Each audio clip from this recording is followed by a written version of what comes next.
website. So feel free to check back on our website.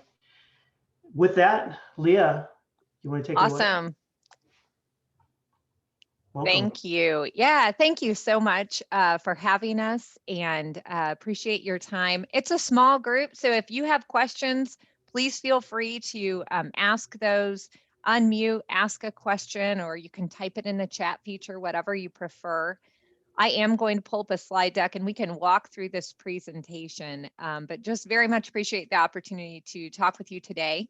My name is Leah McGrath, and as Bill said, I am the executive director of a newly founded nonprofit called StateRAMP. My background is in state government, local government, public policy administration, and so this has been such a privilege for me over the last year to work with knowledge services and to work with a steering committee that is made up of what you'll see dozens of state CIOs, CISOs, privacy officers, procurement officers, as well as other service providers who've given input into creating StateRAMP. And so we just launched in January. We are a new nonprofit, and we're going to talk to you a little bit about today about why StateRAMP was founded, our goals, how it works, and hopefully how you can become engaged in it as well. So I'm going to share my screen now. I'm going to just pull that up. But while I do that, I also, one of our founding steering committee members is Joe Belowski. He's on the phone as well, I believe. But with that, we have the Chief Information Security Officer for Knowledge Services, Noah Brown, who is also going to be presenting. He's helping stand up the program management office functions for StateRAMP. And so he's going to be able to talk with you as well. But Noah, thanks for joining us. While I pull up the screen or slide deck, maybe you can introduce yourself.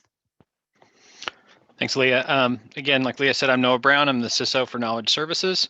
My background is in information security for Department of Defense, pursuing DoD, RMF, FISMA compliance requirements, as well as most recently with Knowledge Services and our .staff solution moving towards FedRAMP ready state. All right. So we'll go ahead and get started. I'm just going to make sure. Let me move this little guy for you so it's out of everyone's way. There we go. Is that better? Kind of. Noah's laughing. He's seen me do this a few times. It looks great. Okay, there you go. So StateRAMP. As many of you may be aware, in the verification of vendor cybersecurity is a requirement in the federal system. Through the creation of FedRAMP, the federal government requires all service providers to meet their cyber policies by independent third-party verification. FedRAMP authorization, however, is only eligible for providers who do business with the federal government. So to maintain a FedRAMP authorization, you do have to have a minimum contract with a federal agency. And so StateRAMP was founded because over the years, states and local governments have really struggled with how to verify cloud security efficiently and effectively. And then we've talked to a lot of providers who've also struggled with one-off procurement requirements.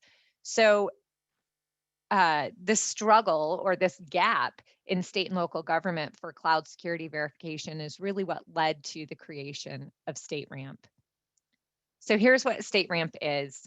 As I mentioned, we launched in January, and StateRAMP aims to bring state and local governments together along with the providers who serve them to recognize a common set of standards so that there can be a common method for verifying cloud security. StateRAMP is organizing as a 501c6 organization, which is a membership organization. We are a nonprofit. And we're governed by a board of directors that is comprised of a majority of state and local government officials and employees with minority representation from the private industry and other subject matter experts. So if you're familiar with FedRAMP, if you're familiar with that verification process, like FedRAMP, StateRAMP's verification process relies on FedRAMP authorized 3 PAOs to conduct independent audits and assessments, and we'll talk about what that looks like. but what you'll see is the requirements are built on NIST. That's the National Institute for Standards and Technologies, special publication and cybersecurity framework. And it's modeled in part after FedRAMP, but it's really designed to be, I'm going to say, more business friendly, as well as to serve the needs of state and local governments. So StateRAMP will provide a shared service model and a trusted source for verification, and a verify once, use many process for the providers. Hey, Leah, a quick Yes. question. What is business friendly? Like it's good words. I like, what does that Good mean? words. So we're going to talk about that as we get into this, because Okay, cool. one of the, I'm glad, and ask me again as we go. But one of the things that I hope you'll notice, and we'll try to tease it out as we talk about the process. One of the things that we heard almost in every steering committee meeting, and I'm going to pull this up because this is a list of the individuals who contributed to developing StateRAMP and who are continuing to advise on StateRAMP. And one of the common points of conversation when we were meeting in 2020 was, how do we balance the importance of business friendly with the integrity of what cloud security verification means? And so that's why it's modeled in part after FedRAMP, because as we were going through this process, we really tried to identify areas where the process could be improved and where we are able to streamline. And so as we go through the process and get into more specifics, we'll certainly try to tease that out.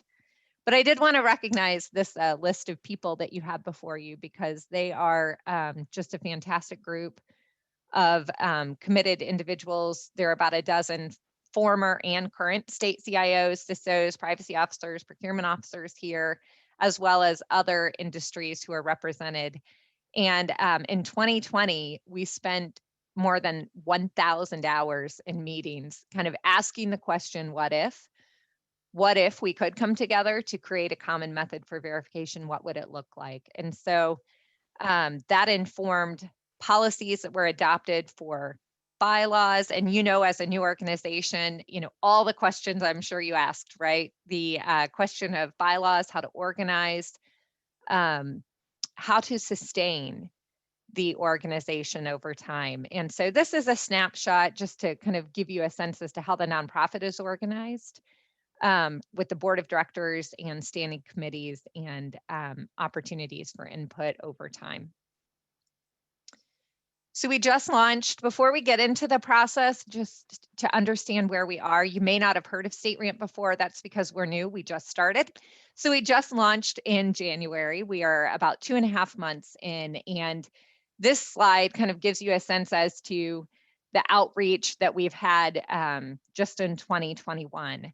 So we are in the process of meeting with states and local governments, as well as service providers. So we've presented now to over 1,000 individuals who represent service providers, had meetings one-on-one, some of them multiple meetings with 25 states who are looking at StateRAMP, and have presented to NASCIO and NASPO, and have ongoing webinars and briefings just like this happening throughout March and April.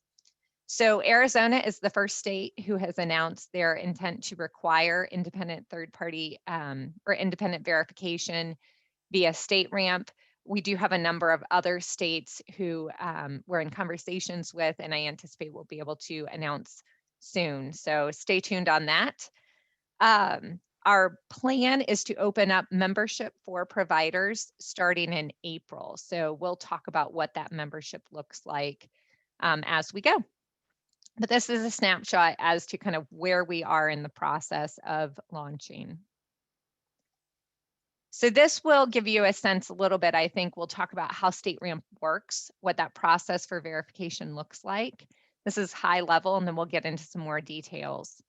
But generally what we found in talking with the 44 states and others in the past year is that most, if not all, have adopted a cybersecurity framework based on NIST. So that was a really common, simple place to start, right? Is to base our cloud security requirements on NIST 800-53 Rev 4, quite literally the day that the steering committee made that recommendation and adopted the baseline security requirements, Rev 5 was published. So we are looking at Rev 5. We have a standards and technical committee that will be evaluating those new controls and control families and making recommendations as to kind of how and when to incorporate those into StateRAMP's requirements as well. But it starts there. The other thing that we found was that most states also have policies that require the providers who do business with them to comply with their cyber policies. But some of them are verifying that compliance or trying to verify that compliance in different ways. And so that's where StateRAMP kind of fills in, is that the states or local governments have the ability to adopt a policy that requires independent verification via StateRAMP and centralize that process. Then it's up to providers who wish to do business in those states or local governments to then engage a third-party assessing organization. This is where it's similar to FedRAMP. So StateRAMP Steering Committee made the decision to leverage the existing FedRAMP 3PAO community. There are about 35 or 40 now who are listed as FedRAMP 3PAOs. It's like a Star Wars term for cybersecurity. So 3PAOs, if you're not familiar with that term, is third-party assessing organizations. And to be a StateRAMP 3PAO, you just must be a FedRAMP authorized 3PAO, which means they are A2LA certified and know NIST controls and how to verify those. And then they register with StateRAMP. We've got 18 or 19 of those who've already registered with StateRAMP, and I think some others who are looking at that. We've been having many meetings with 3PAOs as well. So 3PAOs then would conduct an independent audit or assessment and provide that cyber or that security package to StateRAMP. StateRAMP manages the PMO, and that's the Program Management Office, who then evaluates the security packet, verifies kind of that it does in fact meet the requirements, and then also publishes the security status. So we will have an authorized vendor list that will be published on the StateRAMP website. We anticipate our first list will be published in June. And so what those exact requirements are, I'm going to hand it over to Noah Brown, who will speak a little more specifically about that. And Noah, if you could too, kind of tease out where it might be different than FedRAMP or how we have worked through the policies to kind of achieve that balance. Business friendly. Yeah. Yeah. So security impact levels, once that state or service provider has made the decision to list their product on the StateRAMP authorized vendor list and verify their cloud security, they would need to identify the impact level that they would be assessed at. The higher the impact level, the more sensitive or critical data that system processes. As an example, FedRAMP has 3 levels: low, moderate, high. Low for less sensitive systems. High typically involves data and systems at the highest security levels. Our steering committee felt it was important due to the 3PAO community and their awareness aligning to FedRAMP low and moderate. So we will offer 3 levels, including category 1, which will align with FedRAMP low and will map to systems or data that involve generally publicly available data. Category 3, which will align with FedRAMP moderate and will map to data or systems that involve confidential data, PII, PHI, or systems such as GIS that are critical to government functions. So throughout committee meetings in 2020, this idea of category 2 came out. We heard a few examples where a low plus option might be of interest, such as for systems that process less sensitive forms of PII, such as emails, or for systems that will transmit, store public data, but may interface with a more sensitive system. In these examples, a state may wish to require a low plus or a mod minus option, which has led to the concept of a category 2.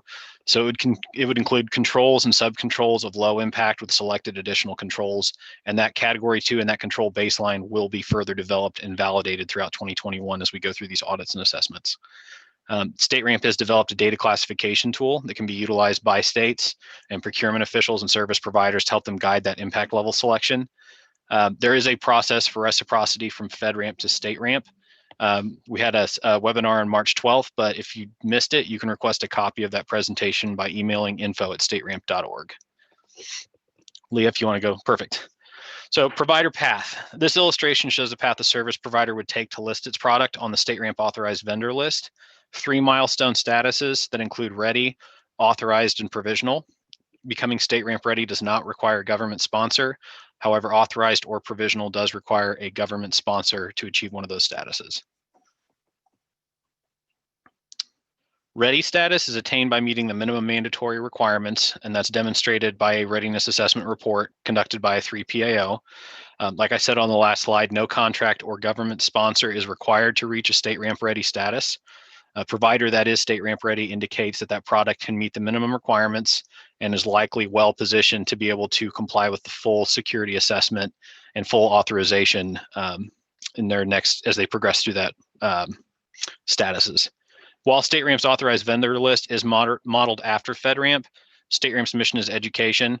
So we're trying to provide education, sample policies, and resources for its members. When we talk about business friendly, we're really trying to make sure that not just the state agency, but the 3PAOs and the CSPs all have clearly defined requirements.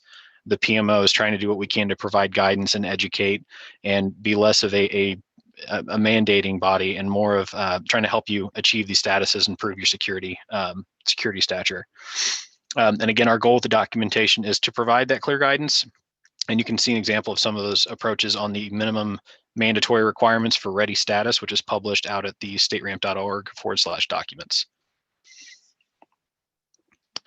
Authorized status indicates the product has met all the required NIST controls by impact level, and the provider has completed the necessary documentation, including that 3PAO security assessment report. A government sponsor is required to be listed as authorized or provisional.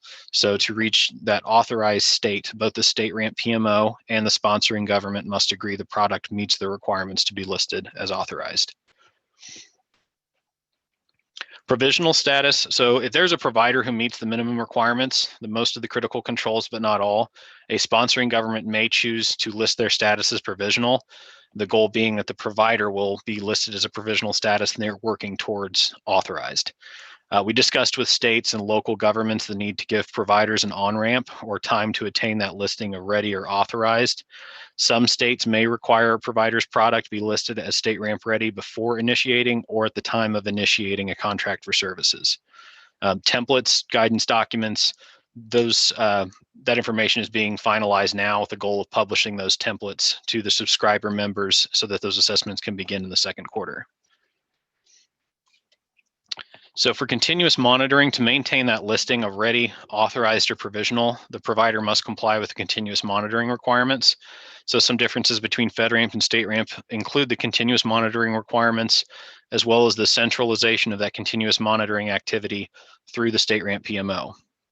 The reason for the centralization is it gives the service providers and government a single point of reference. Additionally, having the PMO involved in all those status reviews and the continuous monitoring ensures there's a consistent application of standards, which we've heard from both the provider community, the state, and the 3PAO is a concern. Yep. State and local governments. Oh, sorry. Who adopt StateRAMP and serve as sponsors for the authorized vendor list will be given a secure account in the StateRAMP portal. They can view that monthly reporting for the providers with whom they work. And there will be a form on the StateRAMP authorized vendor list where a state or local government can request to review a provider's security package, and any release of that must be approved by the provider. And before I go on, I do want to emphasize, because we've had this question before, that that's the ability to have the states or local governments who've adopted this to have that secure account where they can view that reporting. That's the benefit to the providers as well, because it's that report once in order to serve many. That's happening on both sides that we heard was important as we were developing this. Okay, so Noah, we've had lots of questions. I don't know if there's anyone on the call today who has an offering with a FedRAMP authorization already, but there are some steps that can allow for that kind of fast track from FedRAMP to StateRAMP. Yep, so we do accept FedRAMP Ready, FedRAMP ATO, and FedRAMP PATO. The required documentation is their security packet as it was submitted and approved by FedRAMP. We also require the prior 90 days of continuous monitoring, and we do require StateRAMP templates because we're really trying to standardize and make this as seamless as possible as we can for CSPs and the states. So as part of that, the PMO review process, you get on a call to review the boundary, discuss the architecture, review the submissions and their FedRAMP documentation.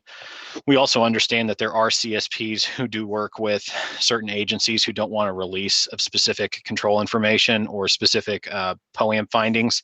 So part of that PMO review call is discussing with them and figuring out what information we would have to redact and what information we can provide to the states and the CSPs to make sure that they can make an intelligent decision for their data.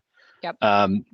And it's important for the integrity of that verification for state and local governments. We really want to make sure that if you were FedRAMP authorized, the same information, the control information, write-ups, and reporting is available to state government as well if they will house their citizens' data in that information system. We will also, we are accepting our POAM template will be the same or as close as possible to FedRAMP. So we will accept FedRAMP's POAM as part of that continuous monitoring reporting. That's not a document that has to change.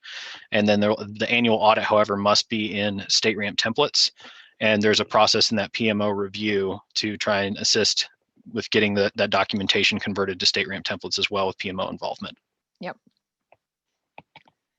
So this is an example of what the authorized vendor list will look like on the StateRAMP website. So if you've ever been to FedRAMP's website and looked at the marketplace, you'll see that there's some similar information in terms of the provider name that would be hyperlinked to more details, the product or offering that has been authorized. On the far right, you see the sponsor. So that would say who is the government sponsor, how many have kind of given that second look or checked off on it, and impact level. There are a couple of additional security statuses that you might see here listed beyond the milestone statuses that Noah talked about. So in addition to ready, authorized, and provisional, you also see here active, pending, and in process. And it was really important to the steering committee that there be opportunities to kind of recognize the progression that providers are making, because the mission is education, but also at the heart of it is how do we help improve the cyber posture for states and local governments and for the providers. So it's really about shifting that mindset of cloud security and cybersecurity to one of continuous improvement and continuous monitoring being a part of that. And so active is a status that notes this is kind of pre-ready, if you think of it that way. Active is a status where you've got a provider who is has engaged a 3PAO for that ready review. Pending is a status that notes this is a provider, they've already submitted their ready review, it's in the hands of the PMO. And then in process is sort of a pre-authorized status. So it means that this is a provider who has engaged a 3PAO for that full authorization and security review. Okay, so this is the public website. We do have two different kind of membership categories, if you think of them broadly. One is for government, and this is for state and local governments. We've had calls with higher ed as well. And for government, there is no membership fee. There is no cost to participate. What happens with government agencies who may wish to require or adopt or accept StateRAMP is we'll have a membership agreement. Those who require StateRAMP will have an ability to have that portal view, the account in the secure portal to review the continuous monitoring reporting and receive those notifications. And the goal with the authorized vendor list and the continuous reporting is to really kind of make visible and give information to states and local governments so that they can make the risk-based decisions that are right for them. So procurement decisions remain with the states and local governments. What StateRAMP does is provide that trusted kind of single view of cloud security verification. So then there's membership for providers. And if you want to list a product on the authorized or an offering on the authorized vendor list, the first thing to do is to join StateRAMP as a subscriber member. We will be opening up membership opportunities in April for this, and it's $500 for the organization. And that does provide access to opportunities for education, to the templates, as well as the ability to list a verified offering on the authorized vendor list, kind of going through the process that Noah discussed. There's a PMO review in order to be listed on the authorized vendor list. Again, as Noah mentioned, there is a cost for that. And so the ready review is $2,500. If you don't have to do ready before authorized, if you're ready to go for full authorization, that's $5,000 review. And then there's annual ongoing continuous monitoring requirements, and that's $5,000 annually for the continuous monitoring. This is just the timeline. I think we've mentioned a few times. In April, we'll open up the membership opportunity for providers. We'll also be publishing templates so that assessments can begin. In May, that is when we will open it up for FedRAMP Reciprocity. And as Noah mentioned, we had a webinar specifically talking about that process last Friday. So if you have any questions, you can email me as well at leah@stateramp.org. And then our goal is to publish that first authorized vendor list in June. So that is where we are. And I don't know, Bill, I can stop sharing. If anyone has any questions, we'd be happy to answer those or kind of talk through the presentation further. Hey, Leah, if you don't mind, hi everybody, this is Joe Bellotti. You mentioned me earlier, and I just wanted to maybe add a couple of thoughts as it relates. And Bill, I think you had started the conversation with what is business friendly, and at least from a vendor perspective, I'd offer a couple of points from my point of view. One is, if you compare it to FedRAMP, FedRAMP is incredibly stringent, and you must do business with the federal government. Leah touched on, as did Noah, the different categories, category 1 and 3, that are really designed for state and local government use. But tied to that also is that unlike the federal government and FedRAMP, the states and local governments ultimately are making the decision on what their risk appetite is. So it's entirely up to that local entity how much they want to bite off, if you will. The objective of StateRAMP is to provide the information that allows them to make an informed decision.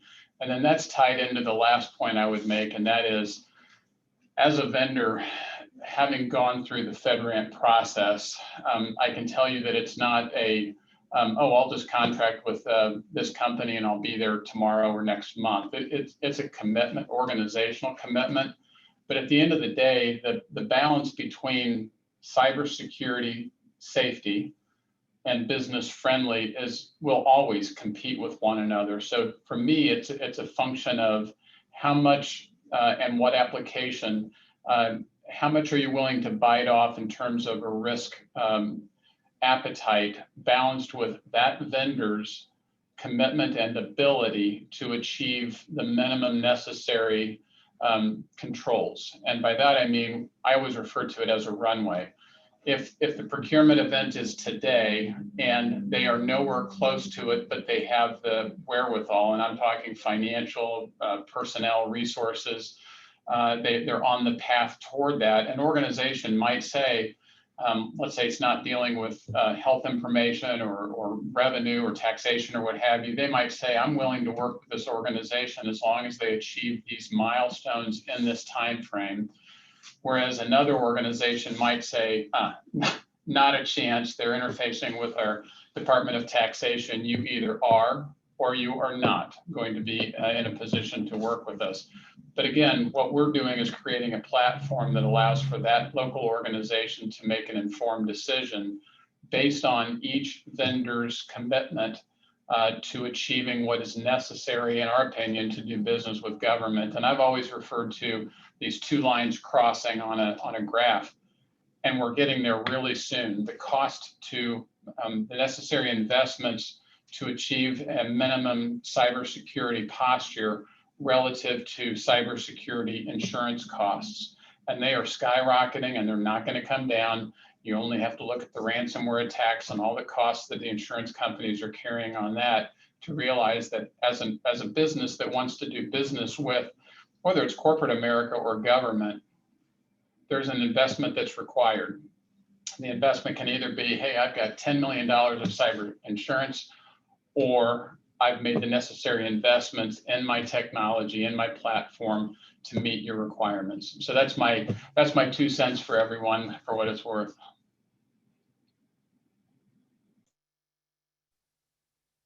Thank you, Joe. Well, so why don't we go ahead and turn to the group for any questions. I'll start off with the first one. We're TechCA, we're in California. Leah, you mentioned Arizona's already committed. So not that you would necessarily tell us about conversations happening in California, but what should we know, or what information can you share specific to California that would help our audience today? Well, I do think that there are some officials in the state of California, as well as in the counties, who are really interested in figuring out this efficiency for verifying cloud security. And so I do think that there's interest. And we've had some conversations with a few different agencies and locals. And so I think it's something to just kind of stay engaged with. You know, I think what you will also see a little bit, okay, thank you. So I think what you'll see a little bit happen is that a number of providers who are getting involved with StateRAMP may also be bringing it to other states and locals. That's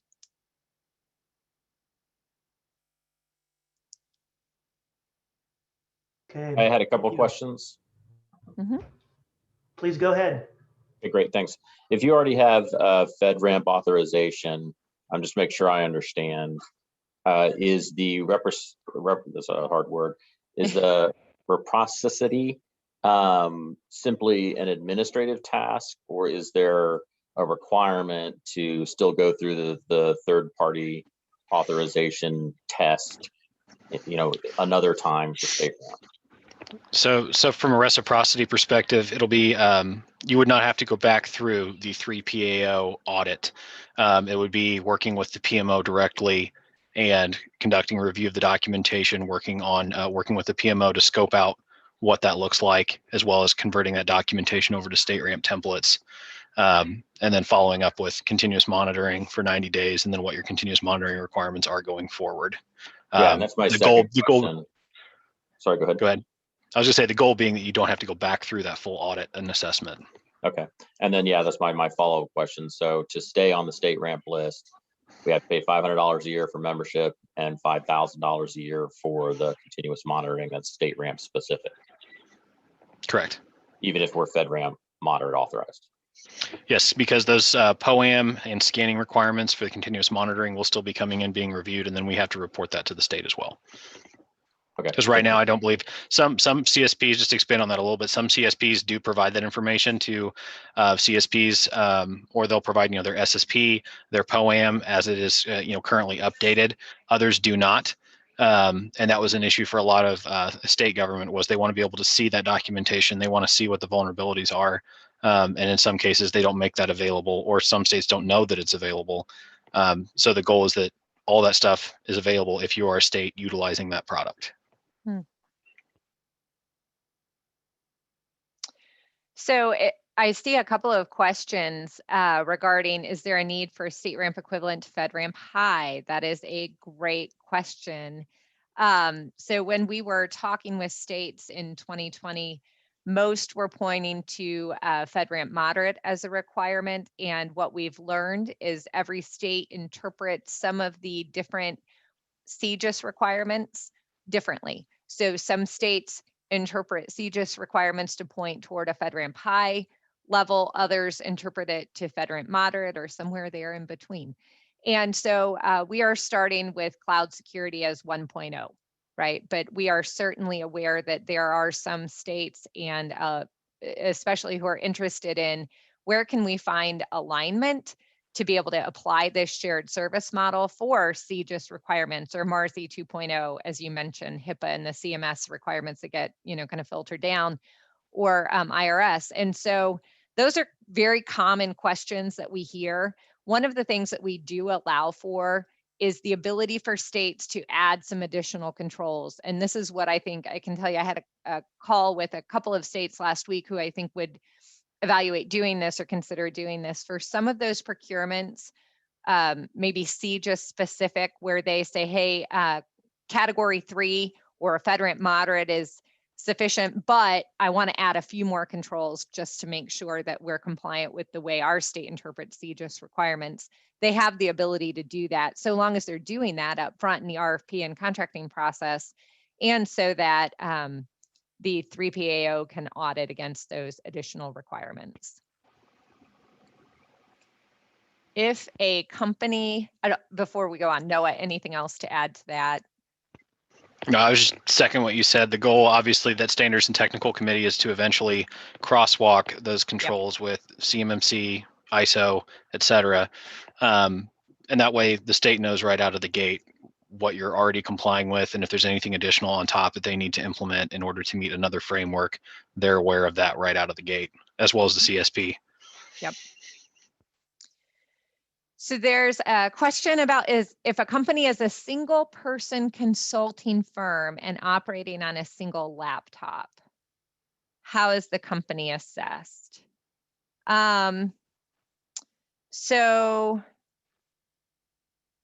I think I would be curious, are you using or providing a IaaS or for the person who asked this question, are you using an IaaS or PaaS solution? It would be the response to start with. And if you are, then that would be the system that would be evaluated. And then I see now this is a private question and we can continue the conversation offline if that's helpful. Okay. Any other questions? I've got a question. I've got a question, but we would have been here. I would be typing War and Peace if I tried to type it. Well, ask away. So, and I'm just going to kind of like wade into this. So I work for Red Hat, right? So it's technology. And so there's a lot of FedRAMP solutions because I'm not involved in the federal side of the company, but that's a lot of where the business is. So I was asked a question earlier today that I couldn't answer, which is, how would Red Hat know how to approach involvement with StateRAMP, given that we already do a preponderance of work at the federal level, and a lot of those are in high security solutions. We of course do work at the state level. So, you know, that company, and I'm not the only person at Red Hat really looking at the security side. I'm just, you know, I was asked this question. They said, okay, so what do we do about StateRAMP? Like, you know, do is there a schedule that we want to relist some of our FedRAMP approved solutions? Interesting. Why would we do that? You know, this is the general type of question. So if you don't have a quick answer for it, what would be the approach to kind of figure that out? So I can jump in. So for your FedRAMP authorized solutions, if that's something that, if it's a FedRAMP authorized solution that a state is utilizing, taking those through that PMO review process and moving them over. And then if you have additional products, like the lovely world of FedRAMP, if a federal agency is not interested in those products, but you know there's a use case in state, since they haven't been through a FedRAMP or a FedRAMP assessment, those would be ones we would take through the traditional StateRAMP audit process going forward. So you would essentially, you could do reciprocity for your FedRAMP authorized solutions, and you can also bring over your non-authorized solutions on the state side that you know you have a business need for. And Tony, one thing I would add on that we've heard from a number of other providers who do business with the federal, agencies as well as across state and local governments, is that they're starting to see different states or locals also require some of that reporting to them. And so these one-off procurement requirements or the negotiations involved, or having to provide the ConMon or scans to so many different places, this helps streamline that process for their state and local government clients. And so that's the why, I think, on just a higher level answer. No, I appreciate that. And like I said, I got asked today, and my first reaction was like, and how would I know? Right. They're like, but you're going to the meetings. I'm like, yeah, but these Yeah, are it's the same. gatherings. I don't Now know that the answer to this. now that you've attended, it's going to get around that you were the guy who attended, and they're going to be asking That's you even right. more. That's right. Like, don't we have entire teams for this? Thank you, guys. You're an expert, Tony. Absolutely. Absolutely. So Leah, I've got another question here. It looks like it came to me, but I'll just paraphrase. So hopefully I get it right. I'm providing security assessments, but no software at all in use, all using NIST and documentation. How am I going to be assessed? Does that make sense? So I'm wondering if it's the same question I had. So not using any kind of software or technology, but doing security assessments. If you're not using IaaS, SaaS, or PaaS, this just doesn't apply to you. Okay. Yeah, and if you're assessing, but you're not actually housing or processing data, it would not apply. No. But I would add that you should anticipate as StateRAMP is adopted an increased in a significant increase in business opportunities, because business are going, and organizations, government and private, are going to be looking for people like you to help them achieve the StateRAMP certification. Yep. Great questions. Can I ask a question to the group here? Okay. We're all friendly. No, so I'm curious, what kind of verifications or procurement requirements you're running into now?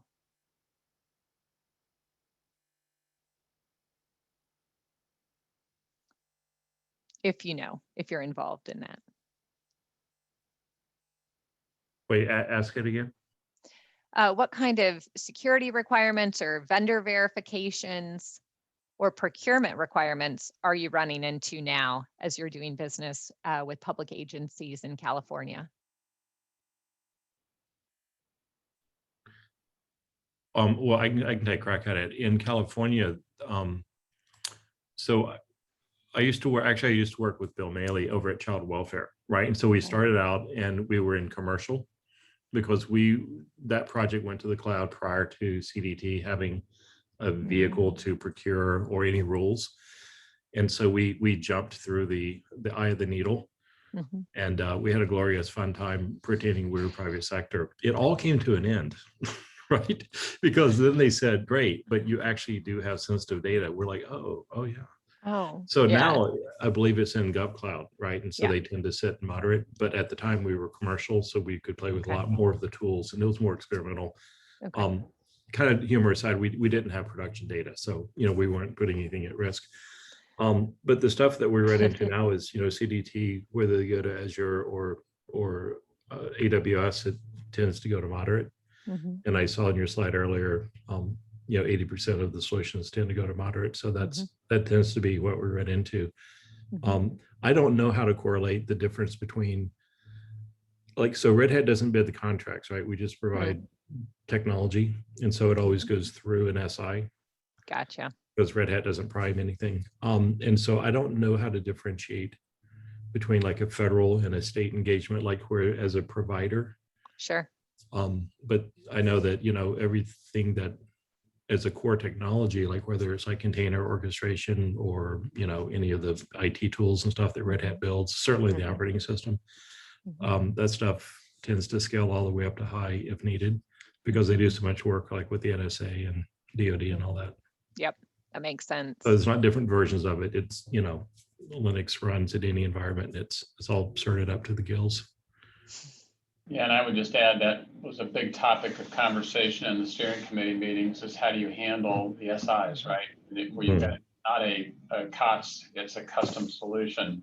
And that's what I would describe as StateRAMP version 2.0. And like always, you have to walk before you run. And so getting this launched and adopted is the primary objective, but it also ties into, I think, whether it's the systems integrators or whether it's CISO, the conversation we had before.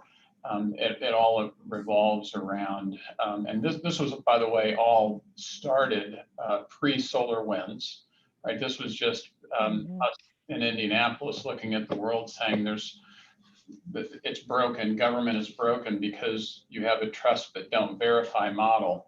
And you're looking at insurance rates that are going through the roof. And then as we started talking to more and more states, more and more CIOs and CISOs, the realization that they were being, these solutions were being lobbed over the fence after the procurement occurred, or, it's a critical project and we have to assign this in order to get it live in time. And they're shrugging their shoulders saying, well, what do you want me to do about it, right?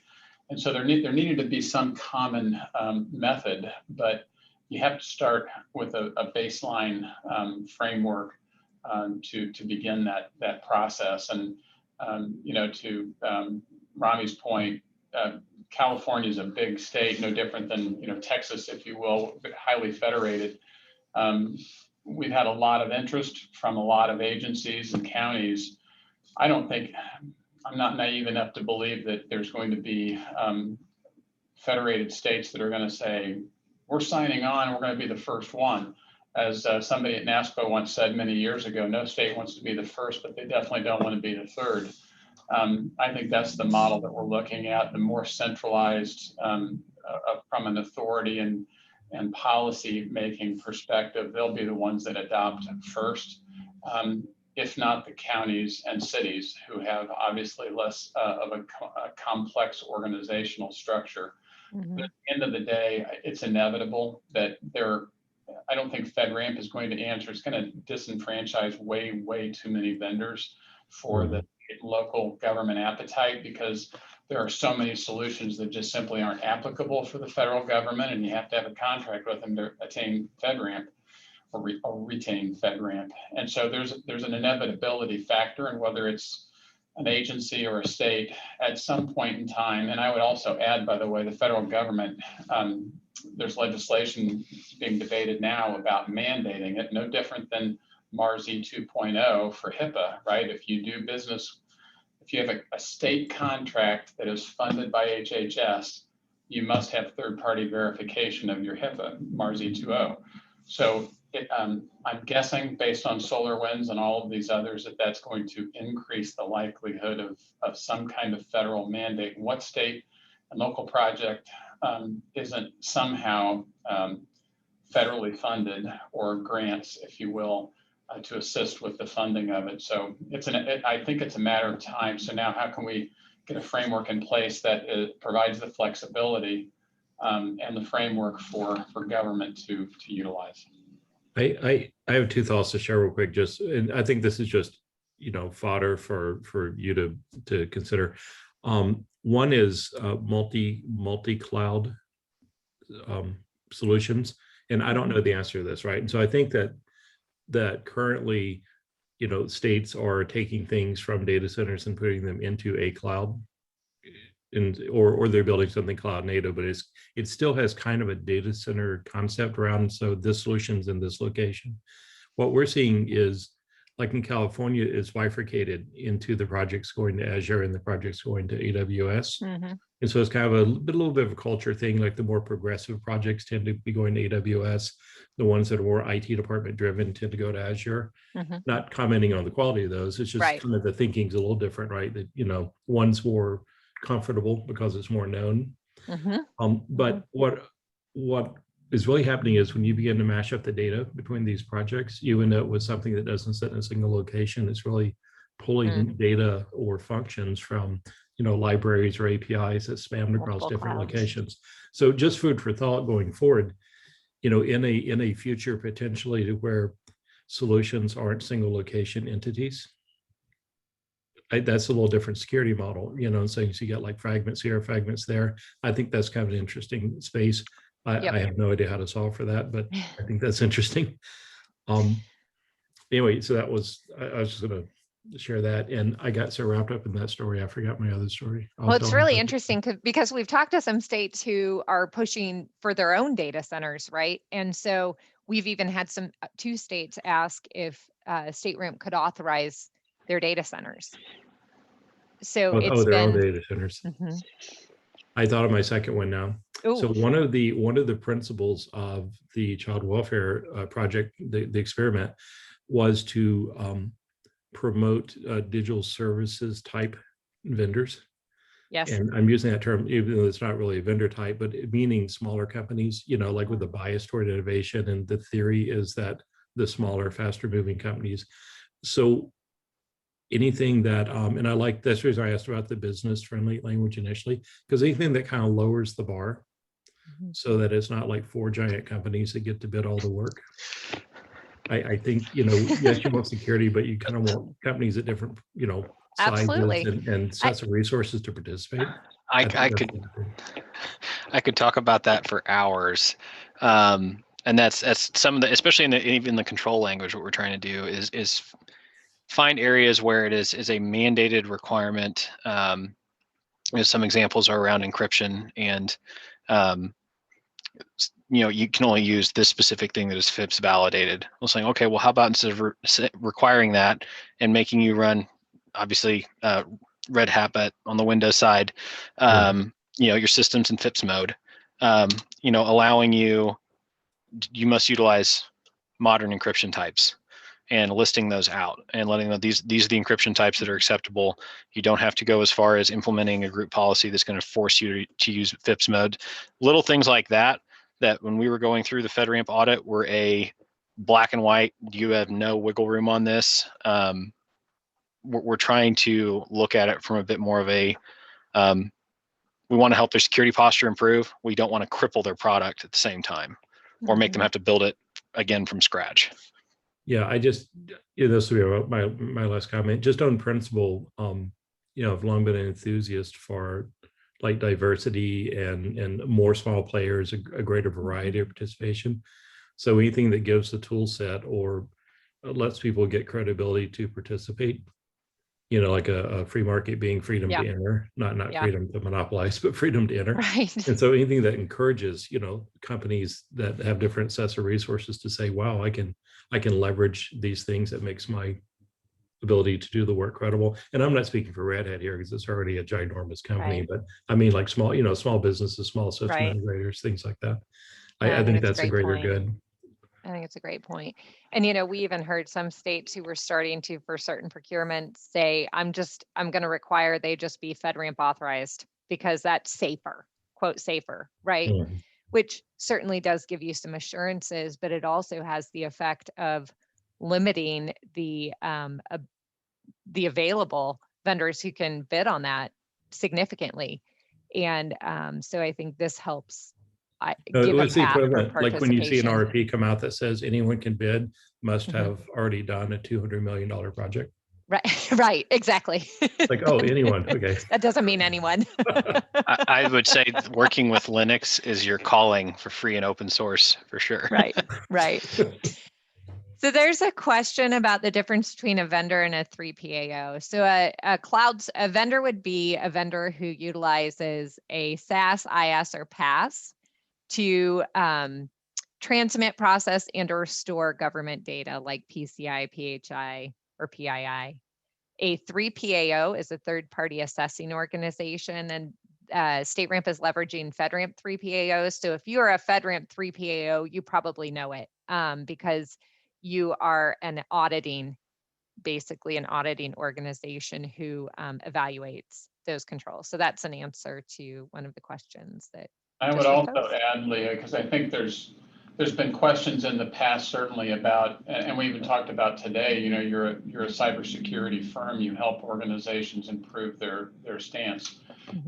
There's a demand and a growing need for that also, because I can tell you as a vendor that has pursued FedRAMP, we first of all contracted with the 3PAO not to do the assessment, but to consult with us. And they're incredibly expensive, I might add. They're wonderfully talented. And then we contracted with yet a different 3PAO to actually conduct the assessment because there's the conflict of interest that naturally would occur as 2 3PAOs engaged with a vendor.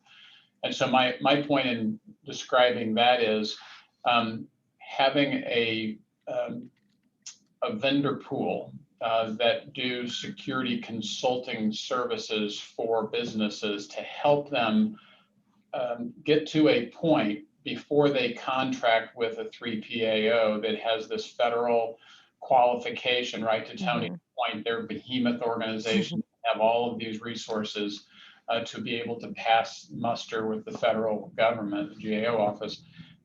There's a growing and will be an enormously growing need for those organizations as a mechanism to get to the 3PAO faster. Yeah. All right. Well, this hour is going so quickly, Bill.